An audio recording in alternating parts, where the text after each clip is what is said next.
Okay, welcome, fellow Beastians and all sexy people out there. This is again a new episode of Dorapka's Dungeon, and I have again a distinguished guest here at the side. I have DM Juice, who has been heavily active in getting people to play in role-playing games. DM Juice, how you doing? I'm excellent. Thank you for having me. Cool, yeah, anytime. Um, uh, Tell me how you're doing, and why don't you tell the listeners who you are and what you're about, who don't know you yet? So. Yeah, on Facebook I am GM Juice, but it should be DM Juice because now I'm running pretty much D&D all the time. And then I started the tabletop RPG one shot group, which is a group for people to go and play in random games, whatever they want, whether it's D&D, Call of Cthulhu, Shadowrun. You don't have to own the game. Somebody out there has it, and they're going to be willing to let you play in it or run it with them. There's also let's see, I have a Google Plus page. You can find me there. Juice734 on YouTube, in case you guys are wondering. Yeah, I'm all over the place. You search me, you'll find me, basically. Right, awesome. Yeah, let's just get this started. What I like to start with is like, how did you get into role-playing games? Like, what was your first game, and what's your kind of history with role-playing games? Excellent. Yeah, I started with Palladium. I was back in 96, 97. I was about 11, 12 years old, and we had a family friend who was in his late 20s. I was about 11, and he started talking to me about role-playing games and clued me in on superhero games, more importantly, Heroes Unlimited. He gave me TMNT and Other Strangeness, so Teenage Mutant Ninja Turtles, for those of you who don't know. And we rolled up characters for Heroes Unlimited, and he invited a friend and me over to play. So me and my friend made characters together, and my first character was a crystal alien named Zion, and his earthly disguise was that of Sting from WCW, Pro Wrestling, but it was the Crow Sting, so it was more like the Crow. Right. Uh, and the premise was that this character, as his ship was coming to Earth, he had picked up satellite signals and saw pro wrestling, and so he thought it was very normal for people to wear paint and wear trench coats and things like that. So, yeah, so it was a lot of fun. We played 2 sessions before we ended up getting caught into a rift and went into rifts, and then we played only a couple more sessions. Which I didn't like going to rifts. I wanted to play a superhero game, and they kind of tricked me into going into rifts. So, you know. Right. Good old Mega Damage Land. Exactly. So I did that. I ended up buying Heroes Unlimited, the one that's the blue cover. I bought that at that time, and then a couple months later, they came out with their second edition Heroes Unlimited, which is the white cover, and it has like that bionic Captain America looking guy on the front. And Right. so my mom got me that for Easter, and periodically through high school I played Heroes Unlimited online, but didn't really play in a lot of campaigns. Unfortunately, I tried to pick up with the D&D group, and they said they were full, and so I didn't really play as much as I'd like to throughout high school and stuff. And I know how you feel finding a group, because it's often hard to find a group, and often it's like, oh, we don't have place. It's like, it's funny Yeah. because um, it's like, if you find a group, it's often like they see you like, what do you want here, outsider? And then you have to like, it's kind of weird. Like, sometimes they'll be open and Hmm. really cool, but a lot of times they also can be, either the game is just simply full, or they have their group, and they're already too far along. I know how that feels, because back in the day, in high school especially, and there was like, I played a lot of role-playing games like Dark Eye with my brother when we were kids. Then we stopped, and then in high school I started again, but it was always hard finding people to play with, Yeah. and in high school. And but I did found a couple of games, but never like a full campaign or anything. When I played more actually was in college, when I got into GURPS, and then it was like I started a group, and I had a friend who was always part of the group, and then other people came and went, and we played a lot of GURPS, and then we played D&D, heavily modified D&D, and yeah, that's pretty much. I could totally relate to what you're saying. Yeah. Um, It's almost like I wasn't nerdy enough back in high school. And then when I hit college, I went to a community college. And so Magic the Gathering was huge. Everyone played it near the cafeteria. It was impossible. Like they had a gaming center or gaming group, like club, but it was mm, D&D, and there were only like 5 or 6 people in it. So it wasn't even really a group. It was just someone's campaign on campus. And so it wasn't really the most inviting either. Yeah, so I mean, I never, if I played, it was online, and then the people I tried to get into it, I reached out to some of my artistic friends and creative friends. I didn't really go to some of my more like preppy friends or anything with it, but I went to a lot of the people I thought would enjoy it, which I should have just invited everybody, but I went to the people I thought would enjoy like Heroes Unlimited and Palladium books, and most of the time they would look at it and want to just go and do artwork. They didn't want to play the game, so we never ended up getting a campaign going or anything. I think I created characters with people, but we never played.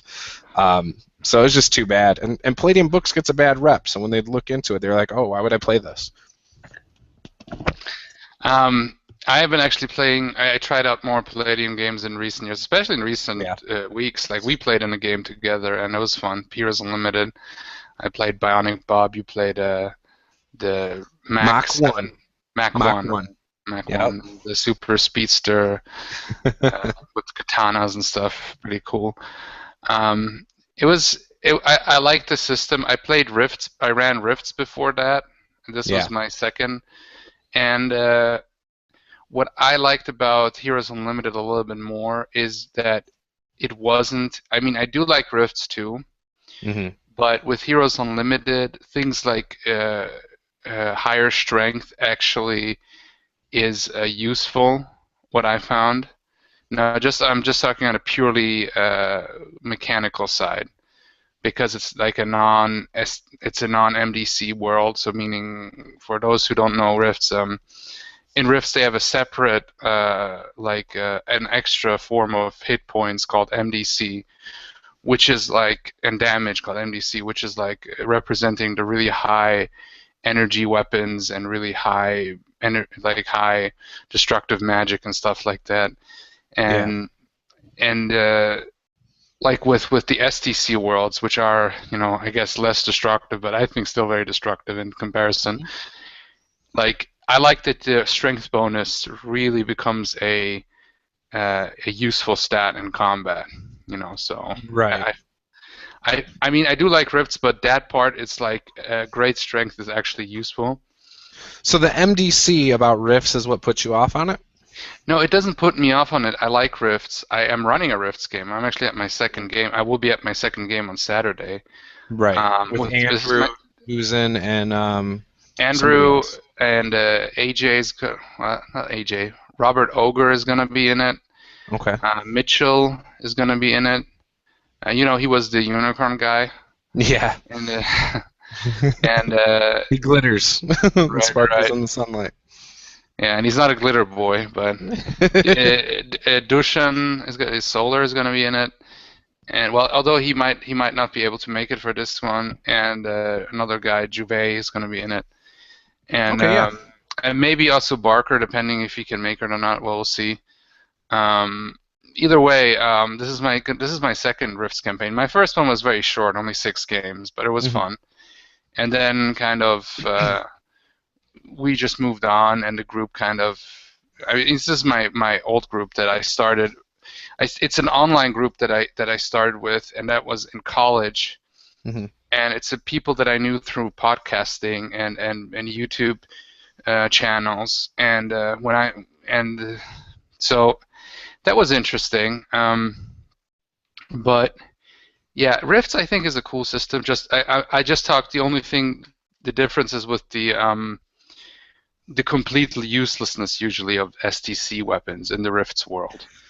Well, It's with Rifts, the thing was when it was first conjured up, they said that MDC was supposed to be very rare. Most things, most people were SDC. The only things that were MDC were your big robotic things, your tanks, your magic, certain things like that. But most of it was supposed to be SDC. And with every book that's come out, it's gone more and more MDC, making it seem more common. And everybody who plays it pretty much plays an MDC type character, whether you have an MDC pistol or armor. And so it's gotten away from what it was supposed to be. So that's yeah. one of the things I've seen. It's like I with think Pathfinder, people will go for the more power stuff. it's the power gamers, of course. Like, why would you go with SDC if you can go with MDC? It's like Yeah, it's up to um, the game master. Yeah, it's up to the game master. I just run with MDC to make it mostly easier for me too. And Mhm. um, but either way, like Heroes Unlimited, I think is a fun game, and I enjoyed it playing it. I might run a game because I do like how the character creation. You can just roll. It's in many Everything. ways simply. Well, you can just roll a character randomly up. Like Yeah. it's kind of sad they don't have a character generator because you could make pretty easily one where you just push a button and then it generates all of those, and you got to get People up. have made them. And Kevin has served cease and desist orders, I've heard. I know there were a Yeah. couple guys over on the forums talking about trying to do it and get Palladium to allow it. And they don't want their property out there so people can quickly make characters and not need the books, basically, is what I heard. It makes sense in one way, but on the other way, I think a character generator program is not going to make people stop buying the books. I think it's I, going to actually make people more willing to play the game because you still Mhm. need the book to play the game. Because even though you have all these powers and abilities listed, you And don't know stats, exactly yeah. in the stats listed, you don't know what they do. They're just kind of meaningless numbers unless you have the books. Mhm. So I understand a little bit Kevin Simpieta that but on the other hand, I think he's a little bit too extreme because Steve Jackson even, who does GURPS, and he was kind of against any kind of computer thing. He allowed character generators and creators, and Yeah. also he made even an official one actually for third edition and Mhm. also I think fourth edition. Yeah. And well, he not himself, he licensed it out. So GURPS, if GURPS can do it, and there was a couple of unofficial ones, and he didn't have a problem with it because basically he said don't write up the full rules, but Right. you still need the book to play the game, and GURPS has been doing pretty well for itself. I mean, I think it's a little bit maybe less, they print a little bit less books and they focus more on digital stuff nowadays, but they do Mhm. still print books for their fourth edition. Um, so I don't know. They're still Yeah. doing okay. And I don't know, with Palladium, I think that kind of attitude in the digital age is kind of mm, Prehistoric. detrimental. Yeah, prehistoric because dude, if freaking Wizards of the Coast would try to go after everybody who made a program to make characters, they had D&D character generators existed since the Commodore 64. Okay, Mhm. ever since they could somebody could type it. I mean, hell, the first role-playing game ever was based off D&D. It was on these giant kind of computers. But anyway, I'm kind of trailing off on topics. Oh, you're Um, okay. you were talking about the one-shot group that I enjoyed, also that I've been a part of too, Yeah. and I think it was a great idea because for me, I like being part of the YouTube RPG Brigade and all these different groups that are about role-playing.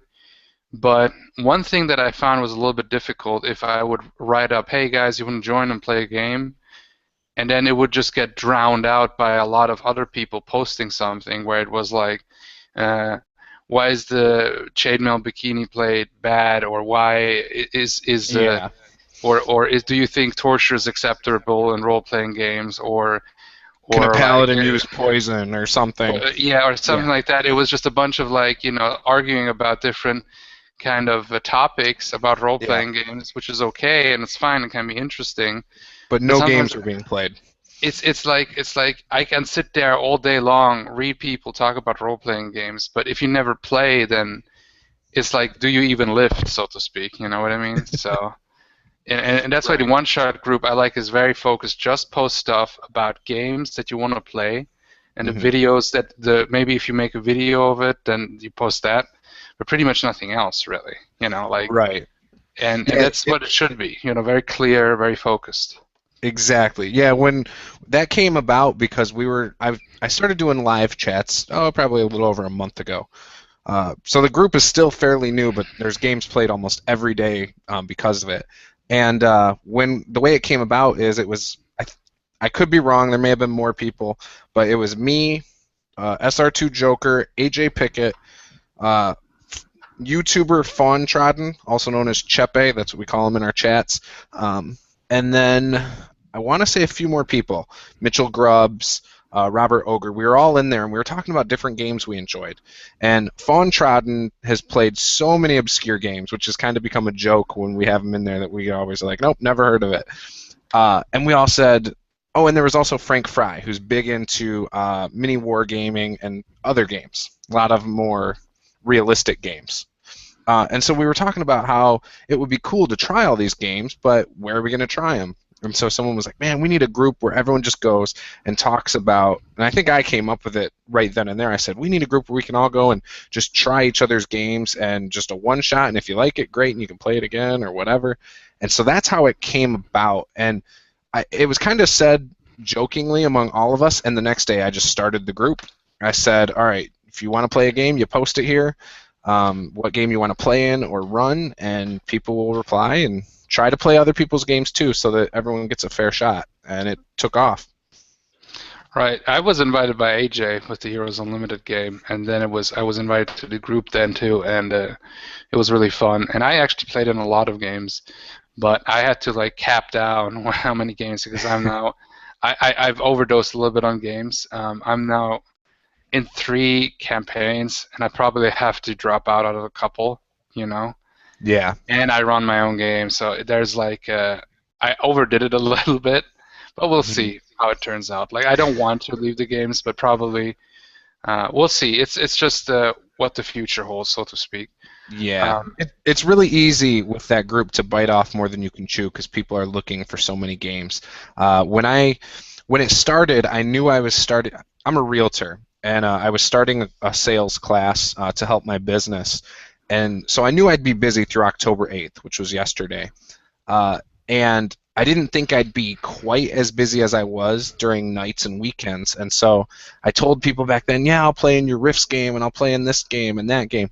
And I realized real quick I wasn't going to have time for that. And so I just kind of backed off from playing in a lot of games. Um, but I'm hoping with this winter that I'll be able to pick up a few more. I'm playing in Robert Ogre's D&D 5th edition game, I think, this Sunday, because I don't have any other games set up for then. And I plan on running my second 5th edition game probably next month sometime as well, which is actually not a one-shot. It's a second part. We have 6 players already. So, we've kind of told people, look, this game's full. But if somebody drops out, we'll insert some people. So that's all monster races. oh, nice, nice. I love that. I'd Yeah, probably play that if I would have the time, and it's already full. exactly. But yeah, man, if you maybe run something else in the future, Yeah, hit me up. I'd be interested. Because I got actually I've been playing also a lot of 5th edition games, and I got the player manual recently, yeah. and I really enjoy it. One thing I do agree with like was it Spoonie who said that the halflings look weird, and they definitely look weird. They have like nightmare Everybody fuel. says that. I'm like, the legs are just too small, the heads are just weird. I get it. You want to make them look different from the Tolkien hobbits to avoid a lawsuit. But you don't have to make these freaking like Eraserhead nightmare fuel creatures, you know? Like, but it's okay. It's overall the art is pretty good. Um, and it's the art is only very secondary, tertiary Right. even, because what's important is the stats, the text, the rules, and how the book is laid out. The art is just an extra. It's Yes. just icing on the top at most, maybe even just sugar on the top. Because really, what's important is can you play this well? And I agree with you. Fifth edition now really has brought in D&D back in a big way that fourth edition really didn't manage to do. Hmm. And they're going back to the old school, simpler rules, and they took elements that were good in third edition and even some that were good in fourth edition, but mostly it's like third edition light, you know. Yeah, And they've taken a lot from all the editions, it looks like, yeah, and then still added some things of their own, like the inspiration and the advantage and disadvantage, and they've right. made it work together in Well, advantage, the disadvantage, most that's from GURPS, and the inspiration, that's from right. like Fate or something. But But still, I they mean, did it from well. D&D, I mean, it's Right, not necessarily a D&D thing until now, and so now right, it's a D&D thing as well, and right, it's right. great how they do it. Well, I like the advantage disadvantage system because I'm a big GURPS fan, so for me, I do like that. It's also interesting how they have like you can roll up like kind of a character background, Hmm. which I probably won't do that much other than the you have the background that like I don't know, charlatan or like sage or something like that. Yeah. But like the little things like what's your vice and stuff like that. It's like I think it's good for people who never played a role playing game because this system is really good for beginners, I think. Hmm. So um, And it's there ultimately to determine if you're going to earn inspiration. I mean, that's why it's there. Because if you don't right. have that, then how are you judging the inspiration based on alignment? Well, they're trying to get away from alignment a little bit. So, Yeah, I did notice that too, which is gonna be good because it did bring a lot of arguments too always. But I don't yeah. know. Like I think in general, just for me, that I like to write up my own character in a way. At Hmm. least with these things. Yeah. So And at um, my table, I would totally allow something like that. I would say, all right, if you would rather write in your little things like that, that's fine.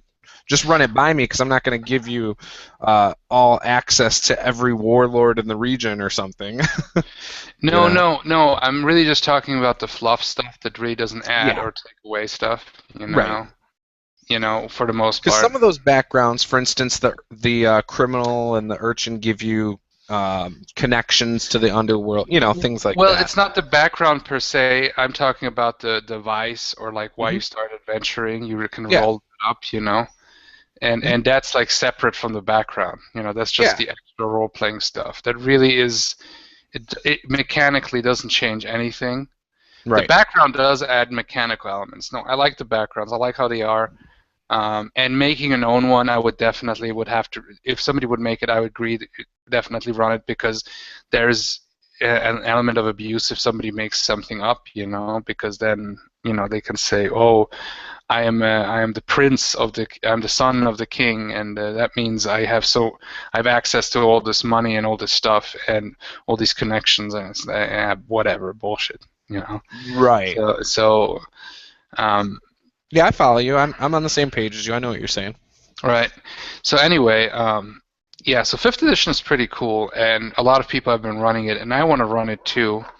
And now that I have the player's manual, I can start to Mhm. attempt. I mean, I do have the beta test rules, and I did read them. I haven't run it when I They first. have the PDFs, obviously the basic PDF, and then they have a DM's basic PDF as Yeah, well. yeah. They have. I have also the basic PDF, but I do wanna, and I will probably run something with using that. And Hmm. they're very good. I'm really happy that they're doing that. And Yeah. but I do want to get also now the Monster Manual, and then also when it comes out, the Dungeon Master Manual, if it Yeah. hasn't come out already. But I think it hasn't come out yet. No, Dungeon Master Manual comes out December 9th. Right, and I think it's good that they're giving so much space, in between the releases, because with fourth edition they had all three books at once, and that was like a huge kind of money investment. And I did buy all three books, and I wanted to be there in the beginning, but with fifth edition, and I barely ran games and I barely played, Hmm. because combat just, it seems very convenient because you have the power cards and everything, Right. but really it bogs down because the combat much too much. It becomes very long, and then it becomes a war game, and then you might as well play a war game. I mean, I think still 4th edition is a role-playing game, but the war game aspect of it is much more stronger and bigger because Hmm. they try to get the WoW kids interested and the playing card kids people interested into role-playing, and it really didn't work. Right. The only thing I would ever The run, idea was good right, in theory, but in practice they didn't do it right.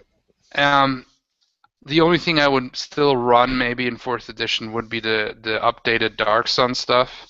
Hmm. But I might just convert that stuff to 5th edition and be done with. Yeah, Because I think it'll be pretty easy to convert stuff over too. I well, think the DM's guide will cover that. there's only one thing that will be probably the only difference would be Psionics, which is a huge deal with Dark Sun. Hmm. So I would probably wait till they have the Psionics book for 5th edition. Or just run to 3.5 because I do still like 3.5. Even though I do like 5th edition a lot, I will still run 3.5. Hmm. So Interesting. Pathfinder. Yeah, no, I won't be. I have my well, Pathfinder books, and I plan on keeping like the core book and some of the books, but I plan on trying to get rid of some of the like advanced class or not class advanced player's guide, my ultimate combat, ultimate magic. I plan on selling those because I don't think I'll ever run it again. I'm willing to play in it again, but the core book really gives me that. And then some of the other books give me a lot of good inspiration, like the Ultimate Equipment book. I love that book. I also like the DM's guide, or what is it? The Game Mastery Guide, or whatever. I like that. So there's some I will definitely keep. The Bestiaries, I'll keep those. right. But but yeah, I don't think I'll ever go back to running it. I played it. I've had the books for 2 years. And still don't know all the rules. So if I don't know the rules after 2 years, skip that. Well, 3.5, in my opinion, I mean, I only played Pathfinder, I think, one or twice, and it felt like one thing that what I thought wasn't that good, that there were so many status ailments, Hmm. you know, even more than 3.5, but I still enjoy 3.5, and I think I do have a pretty good grasp on the rules. Hmm. And I think it's just for a different type of game. Also, um, I don't know. I find both 5.0 has something to it that is great, but 3.5 has something to it too, if I want to run something a little bit more complex. Because 5.0 is great, but it's also like where there's some things I still enjoy, if I want to run a little bit more complex. Like that is a system that I still want to I haven't like tired from it yet, so to speak. You know what I mean? Yeah. But I have gotten the 5.0, and I'm going to invest more in 5.0 because I know I will have an easier time finding players for it. But I Hmm. also am pretty sure that I will still be able to find players for 3.5. Right. Yeah. And but like 4.0, no. The only thing I would, as I said, run at most would be Dark Sun, and hopefully, I know they're focusing now on Forgotten Realms again, which is fine. But I do hope that they will eventually release a Dark Sun book, Hmm. or because going into the next topic that I wanted to discuss with you, I have kind of a bucket list of things that I want to do in a role-playing game, and one of them is to play and/or DM in every one of the major first-party D&D settings. Like Mystara, uh, Yeah. and Ravenloft, even Spelljammer. I Hmm. have played in Faerun already, but I want to play more, and DM also, a proper Faerun, a proper Forgotten Realms game, because I did enjoy like Baldur's Gate. Just Right. last year I played that through and also made a review, and I really enjoyed that. And The first one or the second one? the first one. I'm Okay. playing the second one now because you can transfer your character, right? Yes. And which I did, and it's really cool now because the game is a little bit more manageable because I could start at level 8, you know. Right. So with my paladin that I made, and also it was interesting because there was new options that they had, and AD&D is a whole different can of worms. But I do want to play NDM AD&D at one point, at least play it. Hmm. And I know there's the dreaded THACO and all this stuff, but I could run rifts. I ran GURPS. Yeah. I think I could do Thaco. I think I could do that. So. Speaking of AD&D and second edition and stuff, I have two games I run for now. One is it's my in-laws, Hmm. and that one was a second edition to fifth edition group. They were all second edition. They are now, after one session, hook, line, and sinker, fifth edition slappies, just like me. So that's awesome. But in the time that we played second edition, we played countless sessions, and only one person ever actually. And I don't even know if he always calculated THACO right, but that was our DM. I never got THACO. I have had it explained to me. It's like 10 minus the number or something that you roll, or I don't know, some crap. Um, Sorry, I shouldn't say it in such a negative way. I don't like THACO. I don't get it. I've tried to get it. I've wrote cheat sheets. I am the person that has to have the table. If I roll this, I get this. And then part of the problem with that is when you have specialization, you have a whole different number, and it's counterintuitive. And I'm sure it's easy for some people. For me, it's not. I'm not saying it's going to be easy for me. I just say at least I want to attempt to play AD&D. Right. That's all I'm saying. And it's probably going to be, as I said, not easy, not intuitive. Mm-hmm. But I do like the armor class. That's what I like about 3.5 and Mm-hmm. 3.0, what they did with the armor class. It became very simple. So, yeah. But still, I just want to, like, it's a bucket list thing. So what my question is, do you have an RPG bucket list of things that you would want to do? I do have a bucket list. It's not based on systems or anything like that. My bucket lists are usually characters. So, for example, one of my bucket list characters is either a halfling or a gnome barbarian with Napoleon complex. I know it's very simple, but that's one of my bucket list characters. Um, Besides that, with characters for fantasy, I don't really have a lot for fantasy. But that's one of them.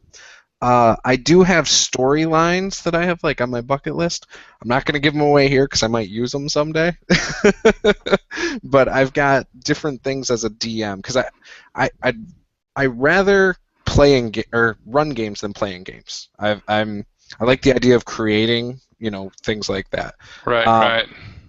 and until recently, I used to do all published settings. So if it was fantasy, it was always Palladium Fantasy or Galarian. Those are the two settings I would use for fantasy games before, which I always would get frustrated with myself because I wouldn't stick to canon on things. And even though it's supposed to be make it what you want, if I deviated from canon, I hated my game after that.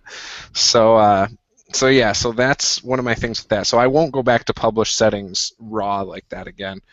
Um, but yeah, so I have a lot of different things when it comes to the DM side. For instance, certain villains that I've made before that I'd like to use in certain ways. I'm currently running a game for my family 5th edition game, and I'm running it with Encounters casually, and it's called The Mystery of the Black Ant. So that one is currently going on. So far, both groups have just destroyed a goblin. Well, one of them's destroyed a goblin faction. The other one's about to. So, again, don't want to give away too much, but this is one of those games that quickly became a bucket list thing from a conversation with some people a few weeks back. Nice. Yeah. Nice. So it's basically, yeah, I mean, I've got a lot of also characters that I want to play, and a lot of like with 5th edition, I want to play pretty much every race and every class at least once, which shouldn't be too hard because I think 5th edition is still going to be very popular for a very long time. And they announced that there's not going to be a new edition of D&D for at least 10 years. So we'll see how true that will be, because eventually they'll have to bring out a new edition, because eventually they'll have published every possible book they could, and then they'll have to do a new edition to basically sell again books, So, Yeah, and I'm fine with that. They're a business. They got to make their money. Yep. But I think for a long time they will be able. There's going to be a lot of books they can make, because I mean, there's not only the core rule books they can make and other rules expansions, because there's all the setting books they can do, Mm-hmm. and especially if they decide. I'm curious to decide, because I'm pretty sure they're gonna leave one of their last settings that they did was Eberron, and I think they're not gonna do anything with Eberron anymore. That's a setting that they were trying to push with 3.0, 3.5. It's been even the setting for the first MMO game. So and a lot of people didn't like it with the steampunk elements and stuff. I think it's an interesting setting. I would definitely like to play in it. But I guess, a lot of people like their traditional fantasy, and they like their Faerun, basically. And I think Right. Faerun is an interesting setting, but it's also at times a little bit boring, because I also like to play rather in my own setting, because as you said, also with like when I played Dark Eye, when I ran it, I also always tried to run it canon, and then when I made some kind of mistake or I made something wrong, then I was upset with myself. But then eventually I just said, I'll just make my own canon and everything is right. Hmm. Everything is right. It's whatever weirdness comes, that's just part of the world. And Exactly. with my ever since I got fourth edition, I started a completely new campaign setting, and it was in the fourth edition there was something really good that they did that I'm kind of not. I don't like what they did in fifth edition. That they basically again there there's they say Faerun is the basic setting. So when they talk about the elves and orcs and whatever, then they talk about which regions in Faerun they're from. When in fourth edition, it didn't mention, there was no specific setting.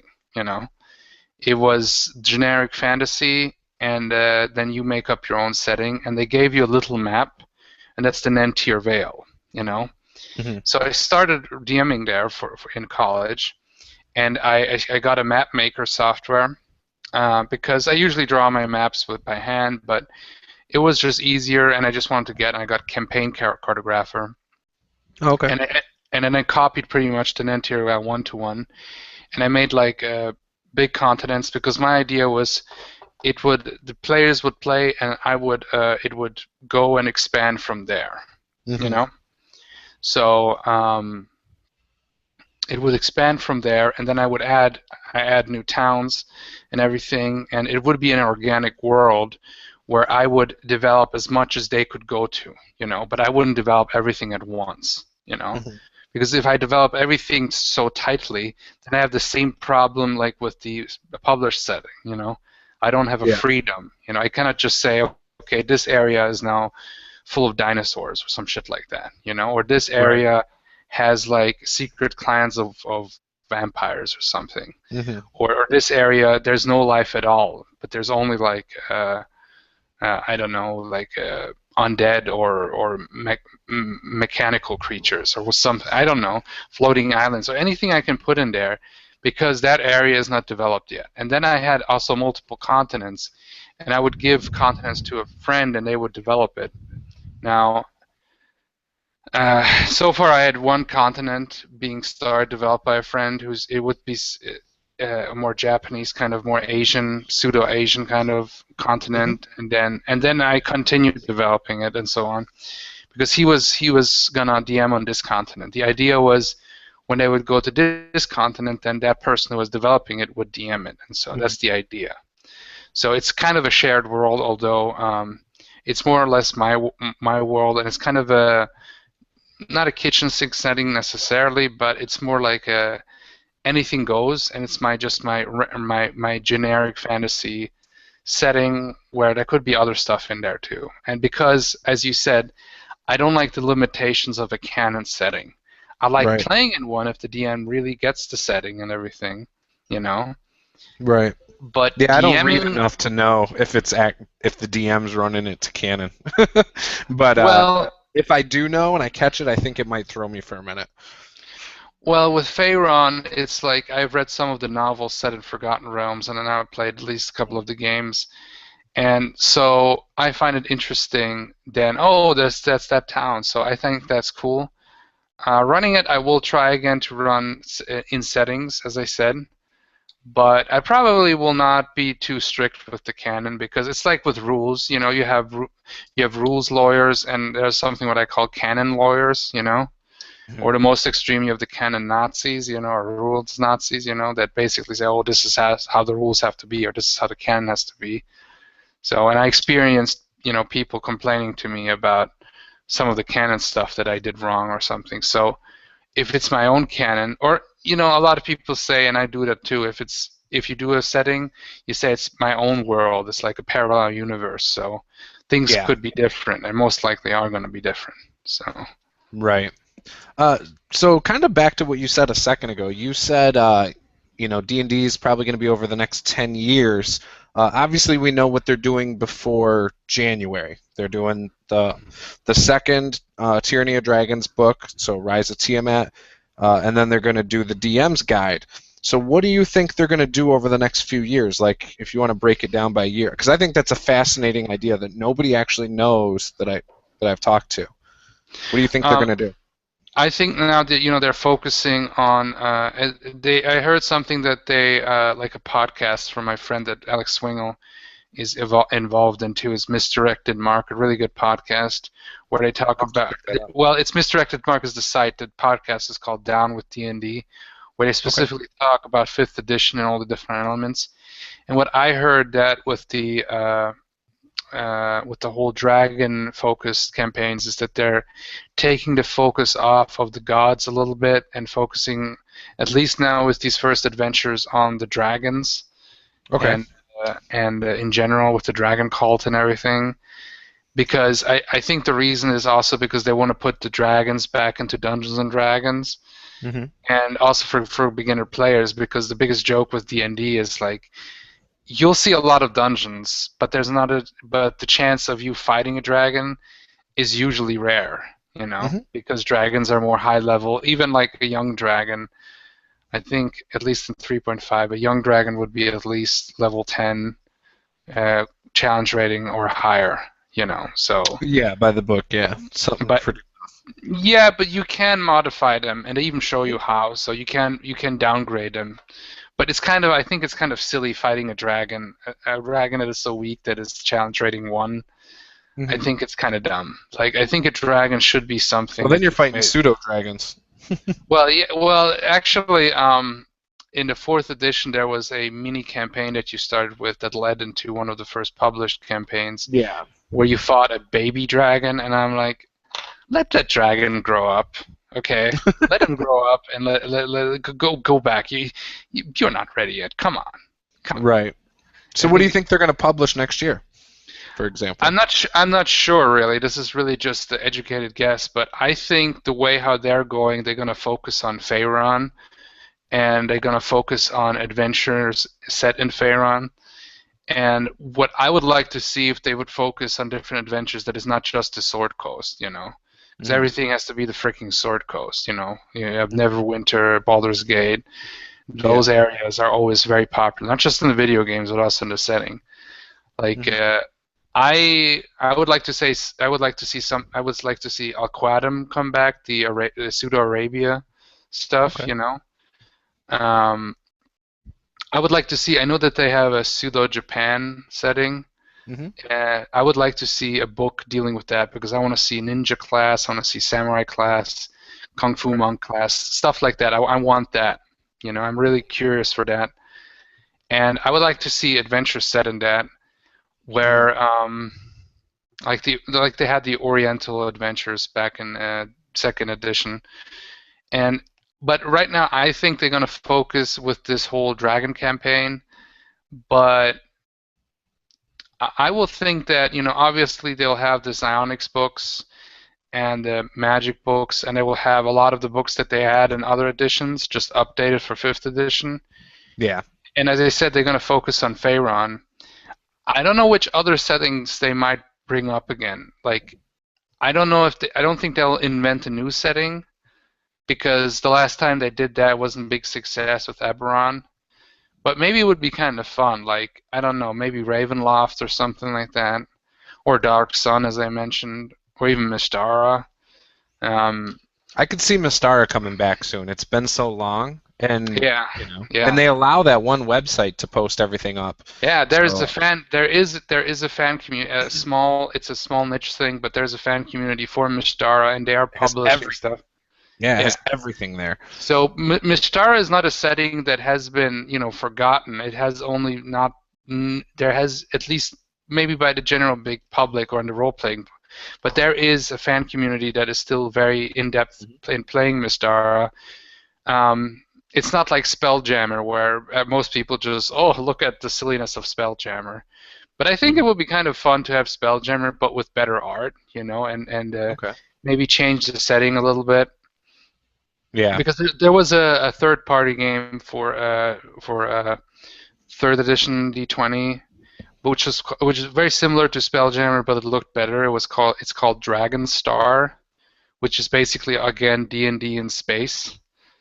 And I think something like that would be cool. Maybe if they do something like Spelljammer, but not call it Spelljammer. Um, but I think Ravenloft, they did do a board game for Ravenloft, which was weird. It's a board game, but you use D&D rules simplified, but you don't need a DM. It's weird. Hmm. But um, I think Ravenloft would be cool because they have actually released on a lot of the digital role-playing releases, they have released uh, official PDFs for all the second edition and a lot of the third edition, but especially second edition stuff and modules. So maybe even just updating the old modules, for fifth edition. I think that wouldn't be a bad idea, honestly. Right. Yeah, I have a feeling they're going to come out with. So, for instance, before they used to do all the player's handbook, 1, 2, 3, etc. I have a feeling they're going to do something like that again, but instead of giving you all sorts of different classes and stuff, it's going to be just more options for the ones you have. So, for instance, you could take on. Like, for instance, under fighter, you could be a champion. So Right. I could see them adding to that, or different sub races. I could see a lot of that being done Yeah, potentially, yeah.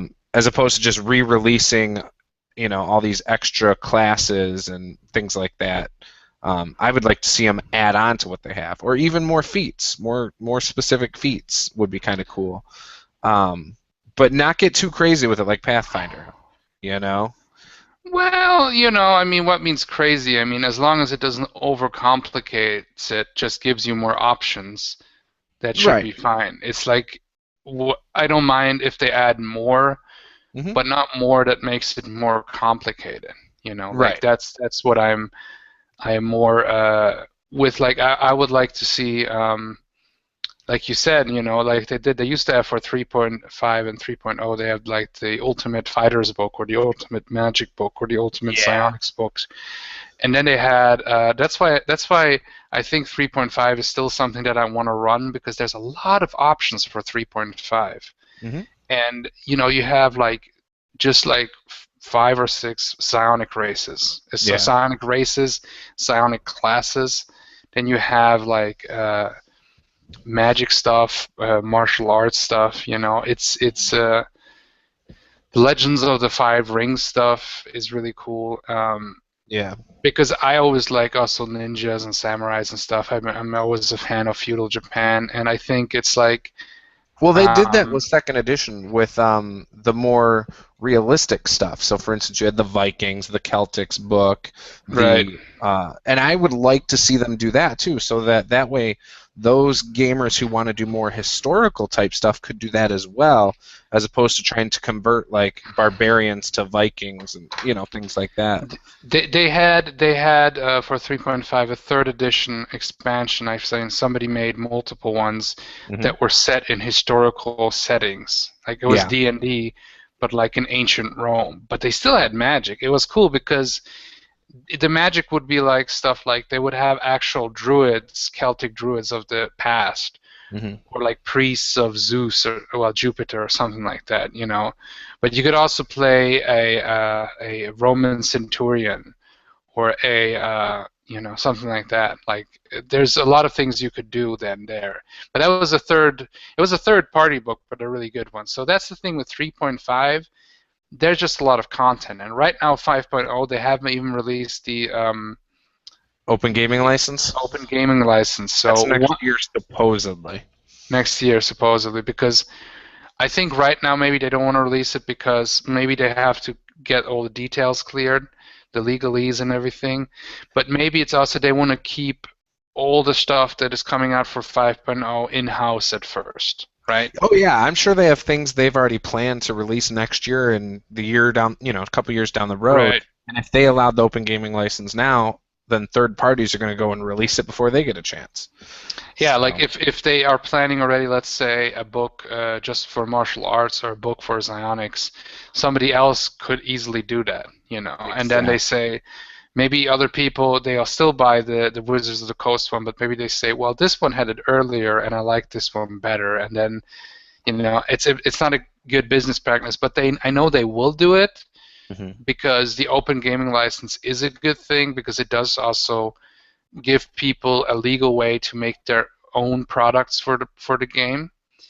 yeah. And I think it only adds to the greatness that is the Dungeons and Dragons, you know. So I think they should, of course, have open gaming license, but when they release it, that is up to them, and they should, you know. Right now, I mean, next year, I mean, if they say if the Dungeon Master Manual, the Dungeon Master Manual hasn't even been released, so we don't have yet a complete official rule set that is not the basic rules or the open beta, because with D&D it's only complete once we got the Dungeon Master Manual, you know, and then we don't have yet the psionics rules or other rules, you know. So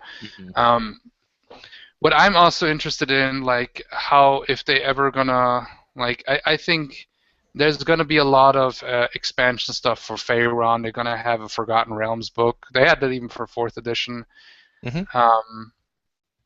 I'm also hoping, yeah. I think a lot of people feel like they're going to either do a conversion guide for all of this or they're going to re-release the stuff for 5th edition. I think that's a pretty unanimous thing across the board. They're going to appease everybody. I think they will re-release it because right now it's like every book they can release, they will release, I think. Like, honestly, because what you said also maybe with historical stuff, I think there's a good chance they might leave that to the third-party people, you know, Maybe. Because I don't remember really, other than maybe the pseudo stuff that is like kind of it's based off of these historical warriors and whatever or soldiers, but it's like still a pseudo kind of version of it, like. Maybe, but maybe they will do it. So it's right now a guessing game. Right now, I think they're figuring it out themselves, you know. I'm sure they have a plan, but, I mean, they still need to write and release the books. And I think the way how it's going to be, big core rule books will be coming out, like there's going to be quite a distance between them coming out, you know. Like once they have done. Well, I mean, look at it how it is with the first 3 books, you know. Once the Dungeon Master Manual is out, I think the next one will be coming out for, only in a couple of months. According to Encounters, it looks like in February they'll have a new encounter thing. So they'll obviously release a new setting thing. So, for instance, they did, what was it, Horde of the Dragon Queen, followed by Rise of Tiamat. That's what they've done the first 6 months or whatever. Not even 6 months. Now, in February, they're going to do a new one, obviously, and that'll be whatever that's going to be. So that'll be 4 months there, so probably February through June. It'll probably be 2 books again, I'm assuming. So between those, they're going to release something, I feel like. So you probably get 2 more core books of some sort, and then 2 module-type books, I'm assuming. Modules is different. I think modules are going to come up more quickly, you know. But right now, I think they're going to focus on Forgotten Realms. I don't even know if they will even, if they're maybe even they'll count that as a set or as one of their core books. Maybe they'll do Forgotten Realms as a core book, as a setting book. Well, because I'm already reading with the player's hand manual. It's all they say the basic setting is Forgotten Realms now, you know. And every race description they have is basically Forgotten Realms. Like, this people, they come from this area, you know, the Sword Coast, whatever, Alquadim, whatever, you know. So it's and that's fine, that's good, because they know that this is the most popular and has been the most popular setting for D&D for decades now. So they try to do different settings, and some settings had success. But not this enduring. You know which setting I think would deserve to come back, and I think there's a good chance that it will, because they're already focusing a lot on dragon stuff. Dragonlance. You I've know, heard people say that. because Yeah. Dragonlance, even though the setting books, they haven't made any more setting books since a long time. It was at one point very popular. I think it was. Mhm. I would even say it was more popular than Forgotten Realms for a while. In the like But 80s. the 80s, yes, that was their era. But it has Hmm. since then disappeared. But the novels have still been continued to be written.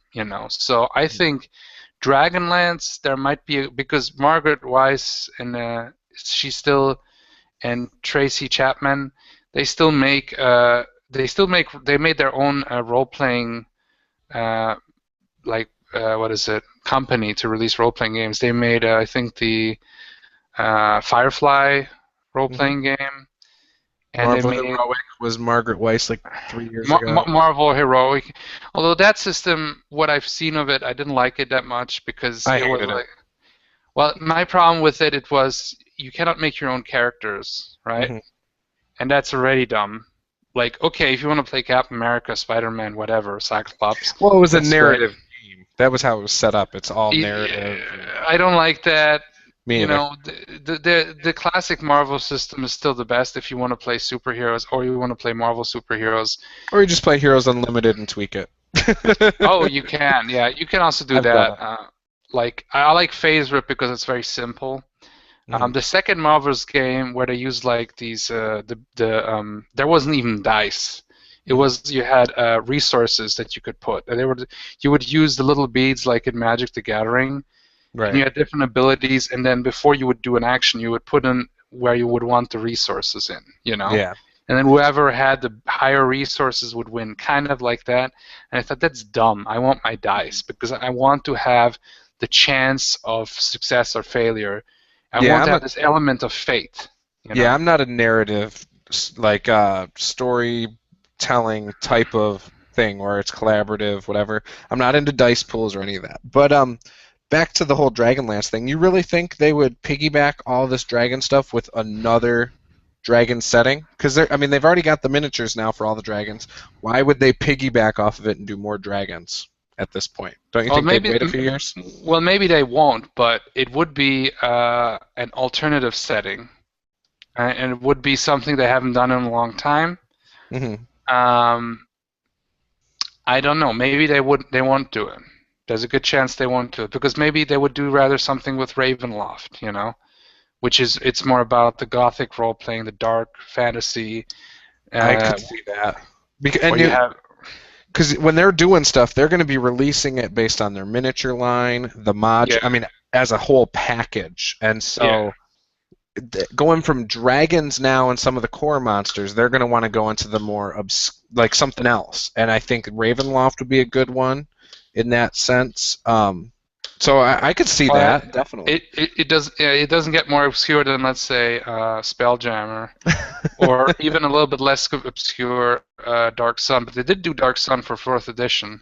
It was a Right. short run, and but they did do it. They also did what is it? Uh, there's one. It's a post-apocalyptic setting that is not Dark Sun, Gamma Ray or something like that. Gamma World or something. Gamma World, yes, they did that, which is also something I would like to check out because it sounds like Thundar the Barbarian or something, Mhm. where it's like it's our world. It's almost like Rifts, maybe not as crazy, but the post-apocalypse happened, and then it feels like a fantasy world, but it was at our world at one point. But it's Right. like But do those Numenera have is mass appeal though? With fifth edition, they're trying to hit the masses again too. And so you have dragons, which is the most popular thing you can touch on. And so next would be what? Undead? I really think you could do Ravenloft. well, it has vampires too, and everybody loves vampires. So and Exactly. werewolves and the Whereas I could Frankenstein see the monster. post-apocalyptic like 2 years from now or something. You know what I mean? Kind of like what Pathfinder's done, where they've gone through all their stuff and now they're getting into the future tech. 5 years Right. after the deal, so or 4 years. I think exactly no. I think that's like longer down the road. They'll have like 10 Yeah. years or more. Their plan. They said they don't want at least 10 years. It might be even more 10 years. I heard even rumors that this is like the final Nah, definitive edition of there's D&D. no Of such course thing as not. a final. Of course not. Unless the game is completely abandoned. That is the only way I think there's a final edition of a game, Right. which did happen multiple times. But Hmm. um, with D&D, I don't think this is the final because I'm sure there's going to be a sixth edition, and but it's going to be a while. I feel it's going to be a while. So I think right now they're going to focus on Forgotten Realms and the core books and the different additions to that because Hmm. Forgotten Realms is huge. It's a huge world. So they could just release books just based on the different areas, the different countries, extra races, Yep. monster races, new I could see a classes. year devoted to that next year. All Forgotten Realms. Yeah, And yeah, Ed Greenwood, I've seen him a lot more all over the place this past year. So I right, could right. definitely see that.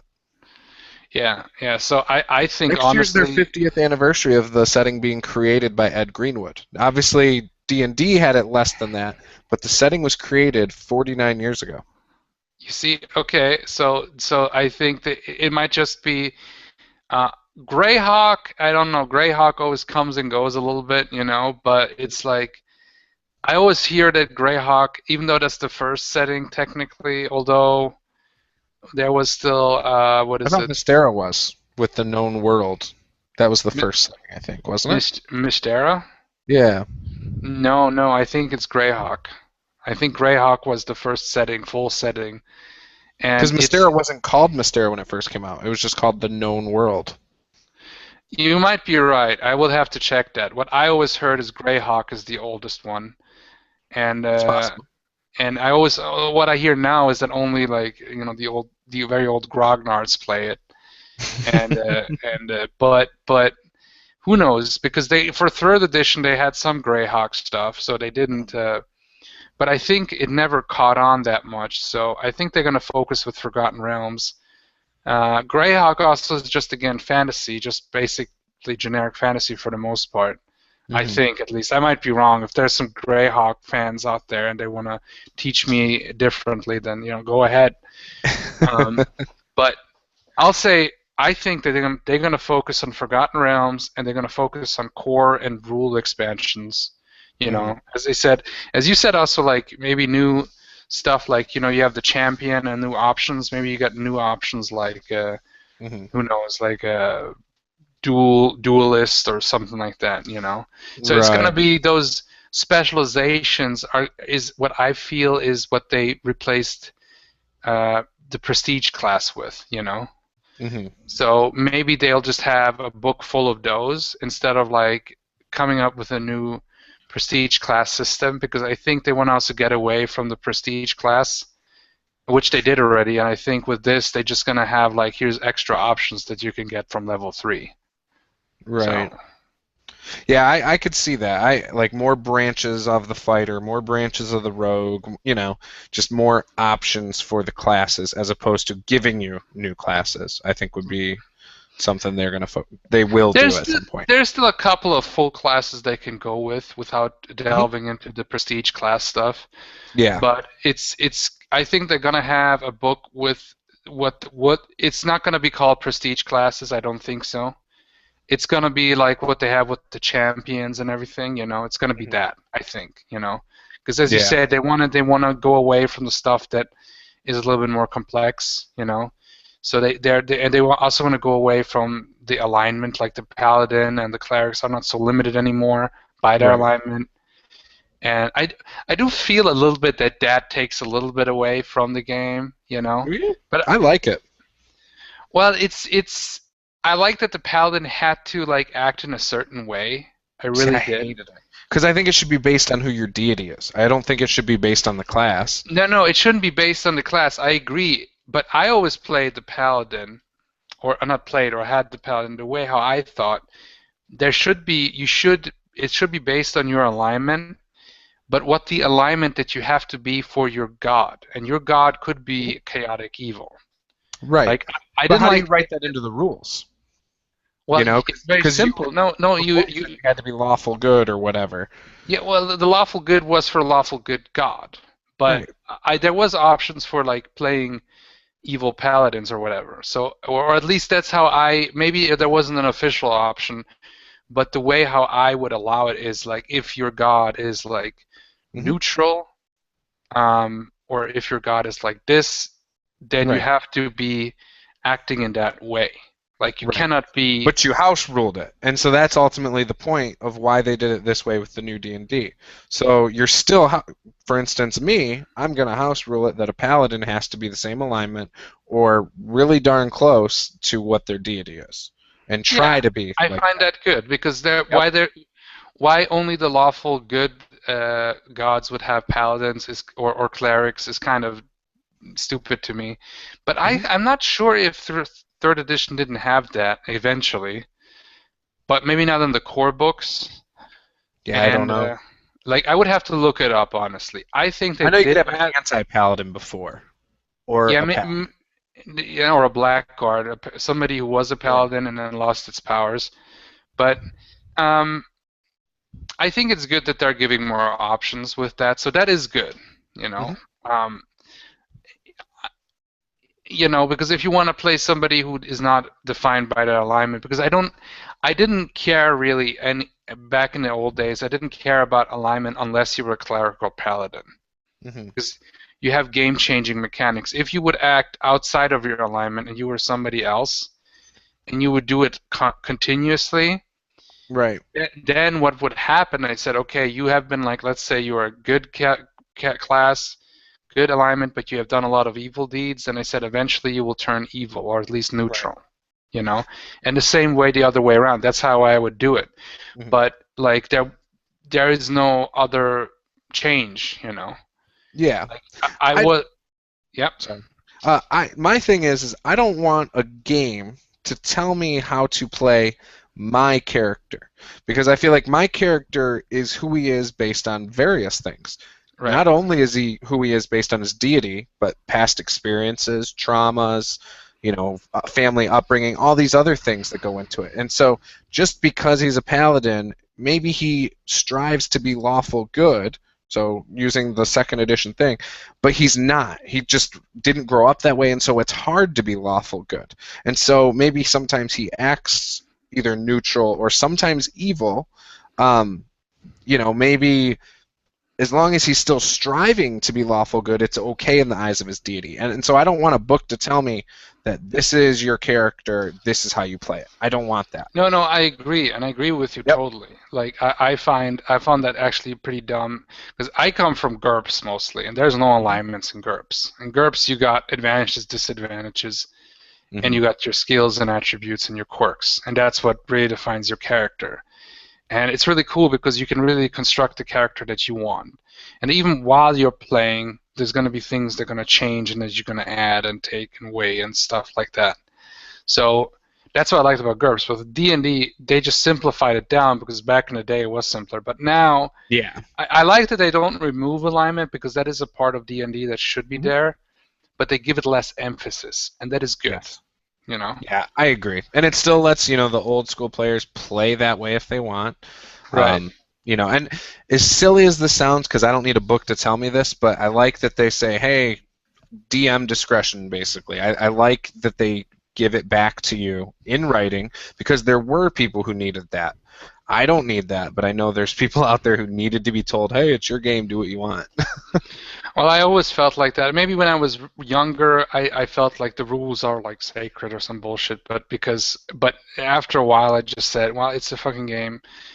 The point is to have fun. That's like my number one rule in my number three rule because my first two rules. The first one is the DM is always right, and uh, and then the second rule is if the first rule doesn't apply, basically it's still right. So, and then the third one is we're supposed to have fun. And then I have one where if somebody can point out something that I made a mistake where it's like it doesn't make sense to me, Hmm. not rules lawyering, but not just rules wise, but if it's something that makes sense to me, then I appreciate that and I will reward the player. Yeah. So, because I always say the DM is also just a human being, and he's got to like juggle all these different NPCs and events and monsters and things that are happening at the same time. Even if you're just winging it, especially if you're winging it, because if you're winging it, you gotta like just wing it, and you have to keep it all in your head and everything mostly. Hmm. And but anyway, yeah, I think in general D&D is going in a good direction. Um, are there any other games that you're planning to play or want to play, new or old, Good in the question. in the near future? I do play Savage World. It's supposed to be every Friday, but our schedules don't always make that possible. Mm, As a local group. I like Savage Worlds. I think I've said this before, but there's just so many different things. Like, for instance, you need tokens for bennies, you need cards for initiative, you need different cards for other bonuses you can get during the game, as well as you need your dice and your books. So there's a lot of different things that you need to have to play Savage Worlds. Now, the book is only $10, the Explorer's Edition. Things like that. And so it's not necessarily that expensive because you can buy it all for the same price that you would go and buy a D&D player's handbook. It's just a lot of different things you need to buy, and that puts me off to it. Um, I like playing in it. I'll never run it. Really, in the foreseeable future, it's going to be 5th edition for me, and if I feel like playing a superheroes game, it'll probably be Heroes Unlimited. Um, right, right. and then maybe Rifts down the line, just because my roots are with Palladium. I love the Palladium system. I wish they would have kept releasing books for Palladium Fantasy and things like that, because I never would have tried all these other games, because I did like it. Uh, Right. the fact that I can't find players for those games in person is what drove me away from it. Um, so yeah, but besides that, I don't really have any intentions to play anything new. I think 5th edition is going to be my go-to game for the foreseeable future, and I'm happy with that. Nerdarchy, Dave with Nerdarchy said he'd run Mutants and Masterminds in the one-shot group sometime, probably in a few months. I want to try that because it is D20 based. I hear that it's really fluid, and it sounds like I would like that more than the Savage World superheroes game. And so if I like that, that might basically wipe out my Heroes Unlimited love. So if that's the case, I may end up getting rid of all my Palladium books and just being D&D and Mutants and Masterminds. Never know. I played Mutants and Masterminds. I played, I think, 3 games. One was a 2-part game, Hmm. and it was was DC and Marvel characters where they would meet in like a different universe together, and it Okay. was the Golden Age characters, and we would fight a kind of a we would fight basically Hitler, uh, who found some kind of magical item and it made it more powerful.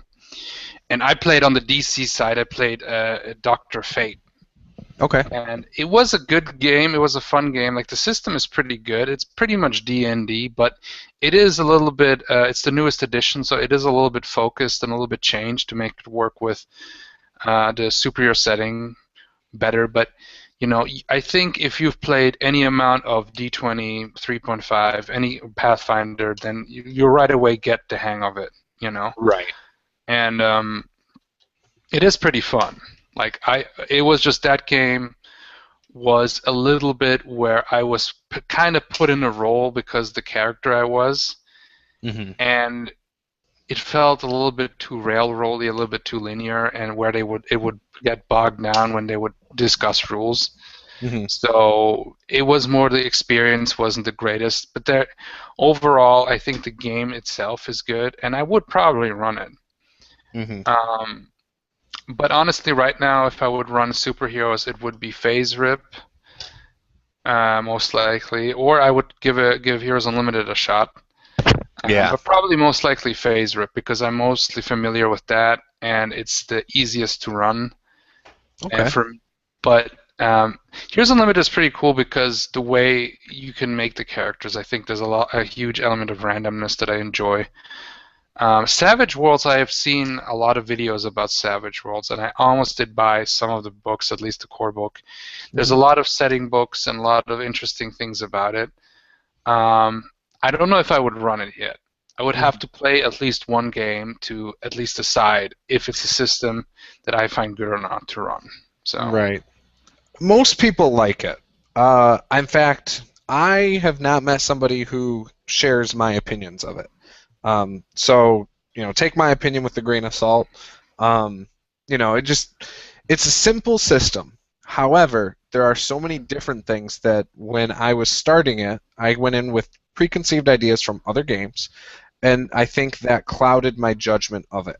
Hmm. Um, most people don't have probably aren't going to have that issue with it. Um, but yeah, I mean, so for example, I'll give you an idea of how combat works in a round. So you have a deck of standard playing cards, we'll say, and each person gets a card, and the highest number obviously goes first. If you have a joker, you can go whenever you want, and you get a +2 on your turn. Okay. Okay. So that's great. So then, after you do that, you also have bennies, and you also have another card. So another card might say, play this card whenever you want during a session, and it'll allow you to get reinforcements. Okay, so that Okay. sounds great, right? So, Hmm. anyways, you can play that whenever you want. So then you can, and the cards are various abilities and things like that, and it's completely random at the start of every session. So then, when it's your turn, you roll to hit, but instead of it being a d20 to hit, it's whatever your thing is. So if we'll say you're fighting, right? Your fighting is based on your strength score, uh, and that could be a d4, d6, d8, d10, d12, and then pluses on top of that if you're higher than a d12, I believe. So then you roll that, and you roll a wild die, which is a d6. Okay? So say I have a d10 in fighting, and I have my wild die d6. Wild die is always a d6. I roll both of them. Say I roll a 9 on my fighting, but I roll a 6 on my wild die. All right, so I take my wild die, I roll it again. Say I get a 5. Okay, that's now 11, so I can either choose the 11 or the 9. Obviously, you're going to choose the 11, and that's your to hit. So if I roll higher than the DC or whatever it's called in Savage Worlds, I hit him. Uh, Okay. yeah, and his DC is based on either at this point it would be his parry. So Right. his parry is based on his agility and things like that. And so, okay, say I hit. Now I roll my damage, it doesn't use a wild die, which throws me off because I'm so used to rolling a wild die with everything. So then when you go to damage, you're not rolling your wild die. Hmm. And so then it's whatever your weapon is or whatever, so then you roll that and there you go. And if you get any max numbers, so if it's a d6, you get a 6, it explodes. And so the number can keep climbing. Then for the damage portion of it, I think it's in increments of 4. So if you roll, so their toughness is on the defensive side. So they have a toughness of say 10.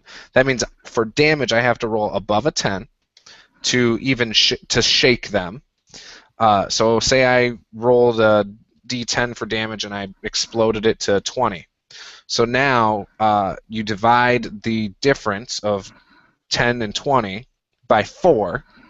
So that's 2 levels of wound because you are 2 levels higher than that. So 14 would have been the 1 level, 18 would have been the 2nd level of wound. Hmm. And so then that guy is -2 to all hits, and so there's a lot to it, even though it's simple, in my opinion. Right, right. I mean, I would try it. I mean, now listening to it, it does sound interesting, but I would have to still play it. Oh Even yeah, I listening agree. to it is one thing, but playing it is a whole different experience, and then DMing it is again a whole different experience. Exactly. So there's some games that are easier to play and then some that are easier to DM, and sometimes they all match up, Yeah. or they're both complicated to do. So it's like Yeah. um, The thing playing people like playing is about it is you can usually play easier. any setting with it, it sounds like, and Right. it's so balanced across the board. I think those are the things that people love about it. And even if you're a really weak character, you can always explode dice and keep exploding them and do amazing things. Right. Well, I mean, GURPS is a really good generic system, and you can play Mhm. that they have books for any setting, and you can also make your own stuff. Yeah. And if GURPS is pretty good, I think.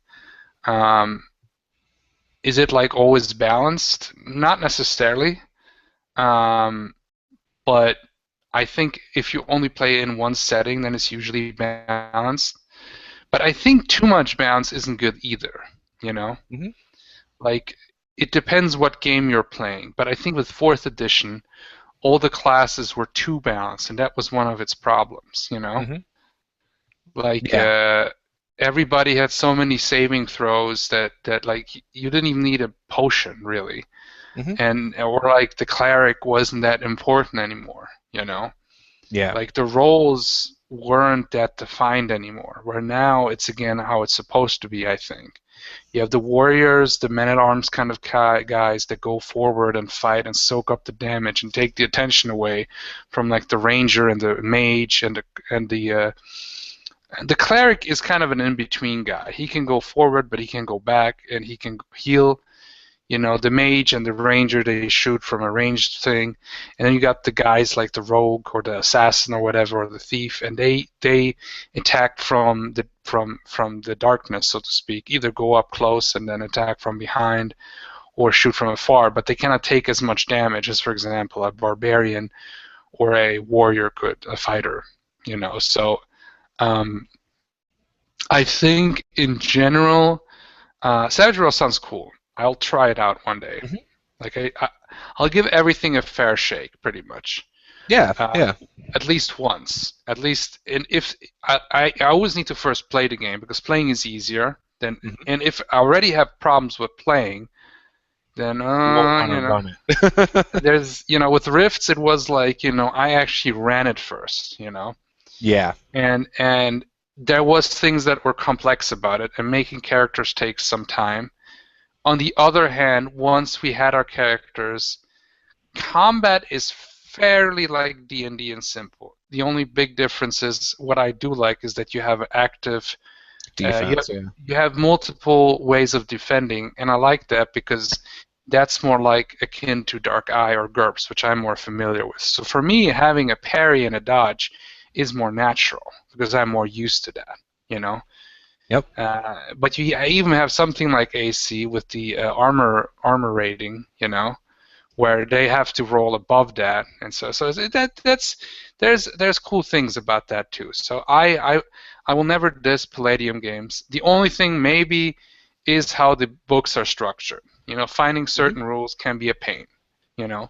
But that is something that... Or even creating a character. It shouldn't be as difficult as it is. And it's not for us. But for a new player, to give them a book and say, do this, it's ridiculous. Yeah. I'm already I made enough characters that, okay, I can make a character, no problem. Right. Give me at least an hour or two, or maybe even a couple of more if I want to make it more exact. Mm-hmm. But what I would like, if they would update these different books, is that if they update it, well, they have already made Rifts Ultimate and stuff, which was good and stuff, but they're doing Palladium Fantasy supposedly in a couple of years too. Right, they said next year, but I give it 2 or 3 if they're going to do it. Right. If they're gonna update it, what I would do is make character creation simpler, streamline some of the rules, but especially also make the skills down. In my opinion, that's what they should do. Is make it with Rifts. They give you the skill programs and it lists the skills you get. I think they should do that for Heroes Unlimited and Palladium Fantasy. Yeah. That way you don't have to sit there and choose and read every single skill to even find out what half of them do. Well, exactly, yeah. Although on the other hand, you can also use it to munchkin, especially if you want to focus on strength and stuff. But one of the things is that I think, I agree with you with that. One of the other things I think is to structure the books better when you want to find stuff, like have these sections in this area, and then have it and make it more, because there's just a lot of thick, walls of text. And you got to sit down, you got to read it all and everything, and have it being better constructed. And one thing, as I said before in the beginning, have a good character generator program. At best, I would like a universal Palladium character generator program where you can make even if it's through the website, where you have to log into the website and do it on their page. That would be a way to protect your IP so nobody can just take it and do what they want with it. And then they have to have an account and a registered serial number then.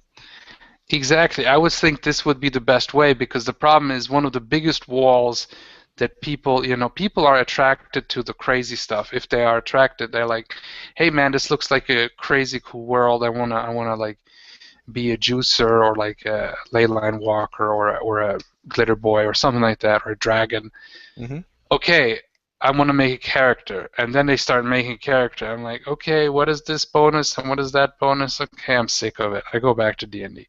This is one of the biggest walls that the Palladium games face. Obviously, they have enough players because they're making new books always. But if they want to keep being profitable in the modern age, where every fucking role-playing game has a character generator, and guess what? It never stopped them from selling more books. It actually made it easier Hmm. because you can just say to somebody, "Oh, you know what? Here is the character generator." And especially for DMs, for us, if we need to have a couple of NPCs, Yeah, we I don't wing need it all to. the time anyway.